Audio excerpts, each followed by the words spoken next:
I'd been meaning to get back to making more videos and lately wanted to upgrade my equipment. With that, I decided to get this, the Raleno 192 LED light.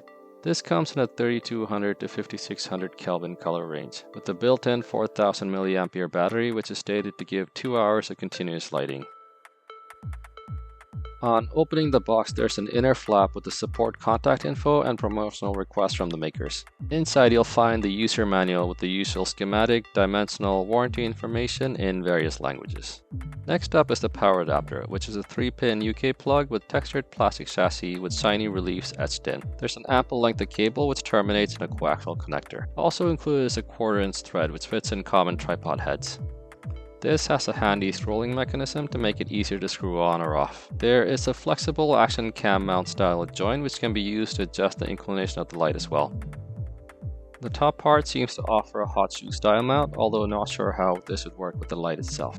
And finally we come to the light itself. It is fairly expansive with a comparatively thin black bezel all around and the acrylic diffuser for a soft lighting effect, the surface of which is textured. On the bottom is a 1/4" thread and a guide hole for connecting the mount. On the back is the LED indicator with the power rating and other information printed below. And to the right hand side are the labels for the brightness, color temperature, power switch, and the power input. The mounting head is relatively easy to screw in, especially with the recessed guide insert set right next to the screw. Once it's connected to a tripod or other device, the articulation joint provides an easy and sturdy adjustment and locking mechanism. Now, I've only used this after charging the built-in battery for a short while. It was partially charged when I first opened up the box. The brightness control is handy for matching other lighting, I suppose, but in my use I didn't find the light sufficiently bright enough.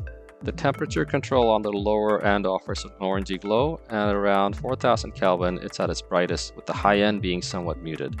Now, with the built-in rechargeable battery and traditional power adapter, this would be a great item to have in your kit. The universal tripod mount definitely adds to it. The build aesthetics and controls are great, however the brightness leaves a lot to be decided for, as well as the odd temperature controls peaking at roughly mid-tilt. I might try and return this and seek something better, otherwise might hang on until I get an upgrade. If you have used this, please let me know if you experienced something similar or if this might be just a one-off. And if you found this video useful, hit that like button, subscribe to the channel, and share the video to help me out. Thank you for watching, and goodbye.